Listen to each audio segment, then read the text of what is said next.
Hey there, it's Wedding Tips for Wow Factor Wednesday. You know, Wednesdays actually used to be my least favorite day of the week. We still had so many days until the weekend. But now, I love Wednesdays because we get to spend some time together. I'm Steve Moody, and I want to help you have the best wedding ever.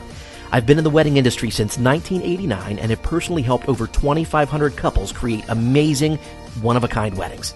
So let's take that experience and we'll combine it with some helpful tips from some of my favorite local wedding pros, along with some insight from my previous brides and grooms. We'll mix it all together and come up with the perfect recipe to bring the extra wow factor to your wedding day. Now, we've got a lot to talk about, so let's get started. So today's topic is very unique. I think it's very fair to say that most of our couples would love to avoid any unsuspected surprises on their wedding day. Unless it's something that's really amazing and it's going to make them happy and bring good tears. I don't think anybody wants surprises on their wedding day that's going to make them upset or bring about bad tears. That's a fair assumption, right? Well, it happens. So we're going to talk about that just a little bit today. Now, you can't generally control what goes on as far as your wedding guests. You don't know what will happen, but something that you do have control over and knowing in advance has to do with your vendors.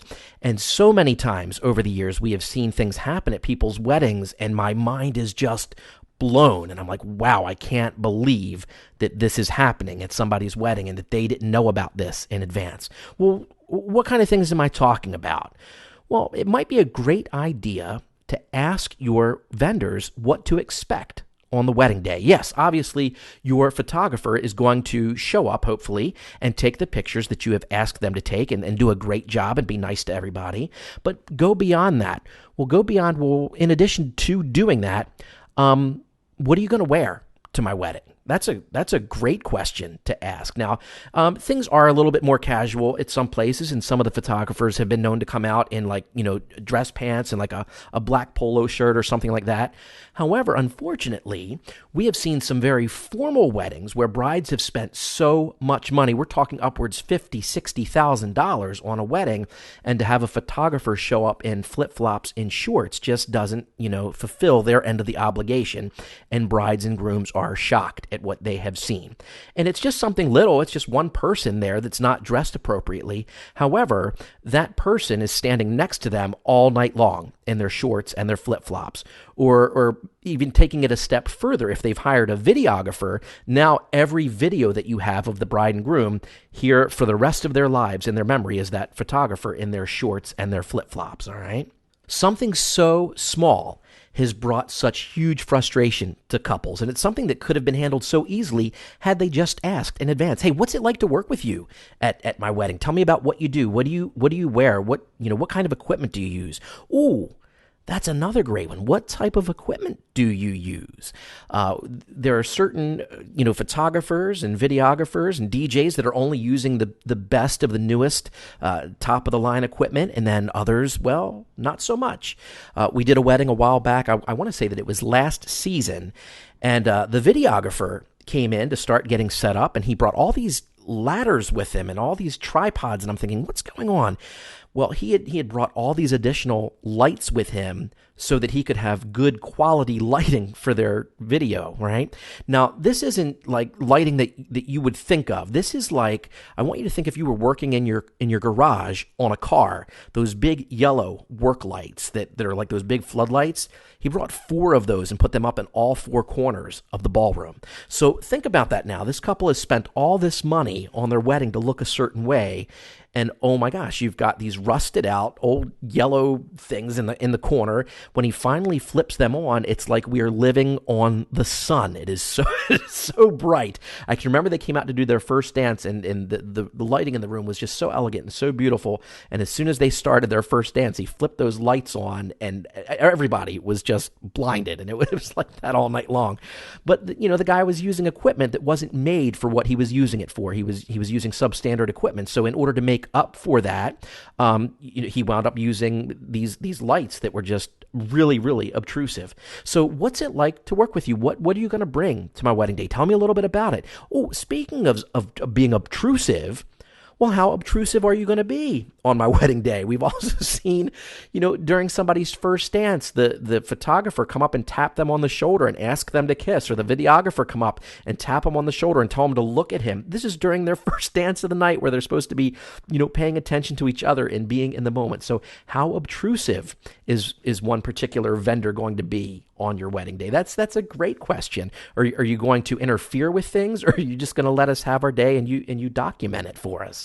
Every vendor is so different in how they do what they do. In asking them what it's like to work with them, you want to know, well, what time will you arrive to set up? What time can we expect you, so that you're not on the day of your wedding having a panic attack worrying whether or not they're going to show up? Lots of things that seem so small right now talking about it are so big on the day of the wedding, and things that could be handled so easily right now just turn out to bring tears on the wedding day. And so that's the kind of things that we're trying to avoid. So I want to share a few stories with you. This is a pretty good one.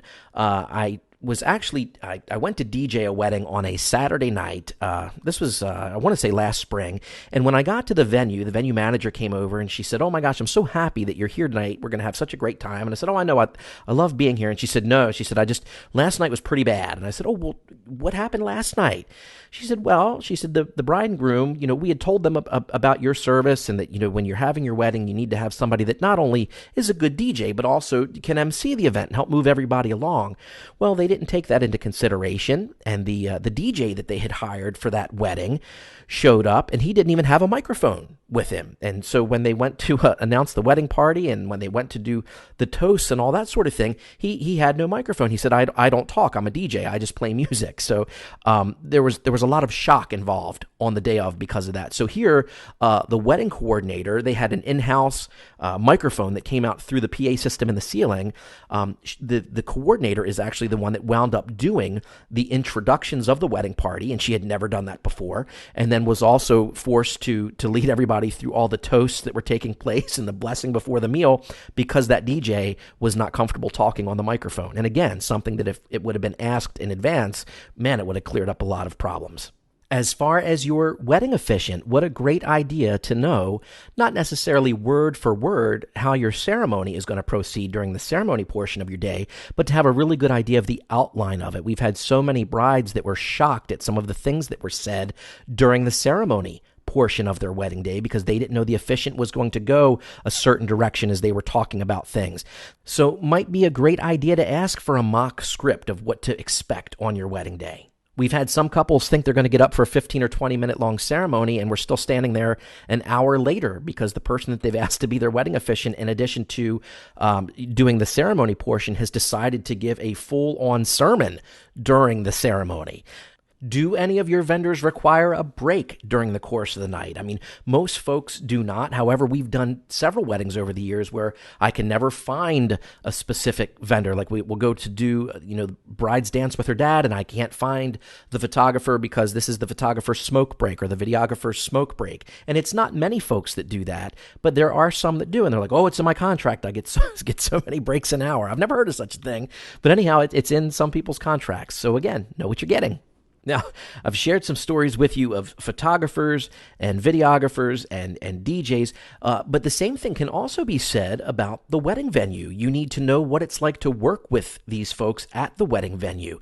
So a great question is, hey, sit down and explain to me what a wedding generally runs like here. Everybody's idea of a great wedding is so different. And if the venue is not aware of the way you want things to be, man, just people butt heads on the day of the wedding, and you shouldn't. It should be the day that has just been planned out so well that you just come, sit down, have a great time, relax, and enjoy, and then party with your family and friends. You shouldn't be arguing with anybody on the day of your wedding. I'm going to give you a really good example of this, and this is probably, in my 30 years in doing this is probably one of the most difficult positions I think that I've ever been in, and one of really, and I'm going to use the word disgusting, one of the most disgusting things that I've ever actually seen at somebody's wedding.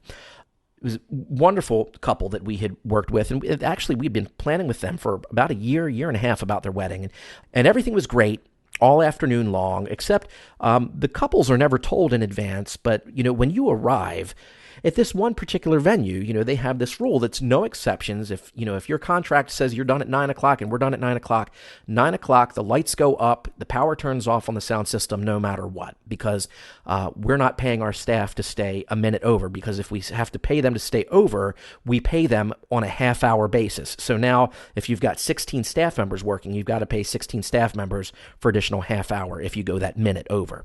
So they don't tell that to the brides and the grooms. I always tried to when I was there. Anyhow, long story short, we're at this wedding and everybody's having a great time. We get to the mother-son dance during the wedding, and the groom comes up right before, and he says, my mom just came through chemo, and she's not able to dance with me right now. She's just not physically able to do it. Let's do it a little bit later on in the evening. And I said, I get it. That's totally fine. Let me know when she feels like she can do it, and we'll do your special dance with your mom. So I checked with him a few more times throughout the night. She still wasn't feeling good. Well, right before their last dance was to come on, so I'm just going to throw this time out there. Say their wedding was supposed to be over at 11. So here at 10:55, I'm getting ready to do their last dance.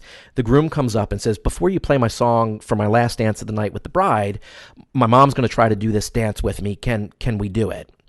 And as he says that, the coordinator is standing behind him, shaking her head no. And, when people use their finger across their throat, like cut it off, she's trying to tell me to cut it off. And I'm thinking, oh my gosh, this is their wedding day. The mom was sick earlier. She couldn't do it earlier. They want to do it now. And so, unfortunately, she's telling me, well, you have to choose between that dance with your mom or your last dance as husband and wife, because they will not allow me to go over an extra minute and 30 seconds or whatever the time was going to be. It wasn't anything huge. It was just a minute or so, but they would not allow it. So it made me look like such a jerk.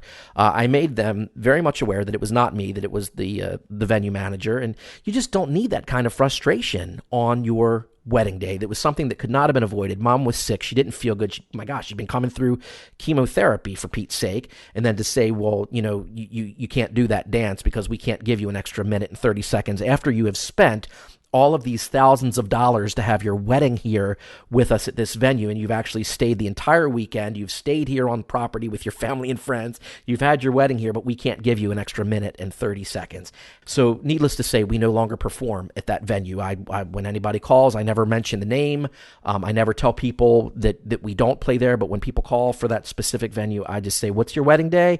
Oh, I'm so sorry, we're already booked. I can't be associated. In 30 years of doing this, have never seen anything quite like that, and I never want to be a part of something like that again. And so knowing that a place does business like that, I just totally steer clear of them.